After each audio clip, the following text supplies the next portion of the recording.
தென்னாப்பிரிக்காவுக்கு எதிராக நடந்து முடிஞ்ச டெஸ்ட் கிரிக்கெட் தொடர 1-1 கணக்குல இந்தியா சமன் செஞ்சாங்க. அதன் மூலமா 13 வருஷங்கள் கழிச்சு தென்னாப்பிரிக்காவில் ஒரு டெஸ்ட் தொடர சமன் செஞ்சு இந்தியா சாதனை படைச்சாங்க.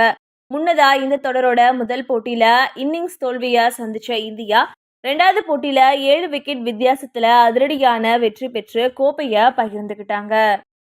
குறிப்பா முதல் இன்னிங்ஸ்ல 6 விக்கெட்ஸ் எடுத்த முகமது சிராஜ் தென்னாப்பிரிக்காவை வெறும் 55 ரன்ஸுக்கு சுருட்டி இந்தியா சாதனை படைக்க உதவினாரு. அவருக்கு நிகரா 2வது இன்னிங்ஸ்ல தன்னோட தரத்தை காண்பிச்ச ஜஸ்பிரித் பும்ரா 6 விக்கெட்ஸை கேப்டன் மைதானத்துல ஒரு டெஸ்ட் போட்டியில வின் பண்ண முதல் ஆசிய அணியா இந்தியா சாதனை படைக்க உதவினாரு.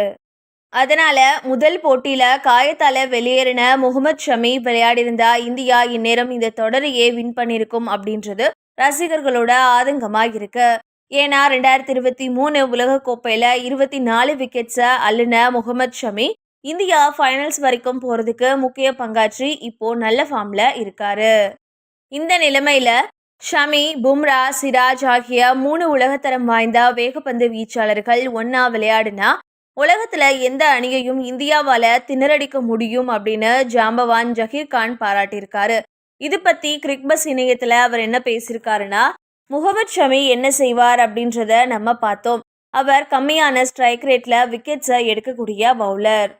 ஜஸ்பிரித் பும்ரா நிரூபிக்கப்பட்ட மேட்ச் வின்னர். அதே மாதிரி முகமது சிராஜ் கடந்த சில வருஷங்களா பல்வேறு அம்சங்கள்லையும் நிறைய முன்னேற்றத்தை காண்பிச்சிருக்காரு.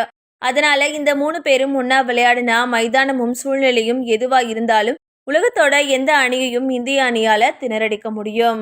அதுலேயும் முதல் இன்னிங்ஸ்ல 6 விக்கெட்ஸ் எடுத்த முகமது சிராஜ் இந்தியாவை தூக்கி நிறுத்தி தொடர்ல முக்கிய தாக்கத்தை ஏற்படுத்தினாரு. ஏன்னா முதல் போட்டியில தோத்த இந்தியா 2வது போட்டியிலையும் தோல்வியை சந்திக்க அதிக வாய்ப்பு இருந்துச்சு. இருந்தாலும் முகமது சிராஜ் தன்னோட முதல் ஸ்பெல்லிலேயே பெரிய தாக்கத்தை ஏற்படுத்தினாரு அப்படின்னு சொல்லியிருந்தாரு.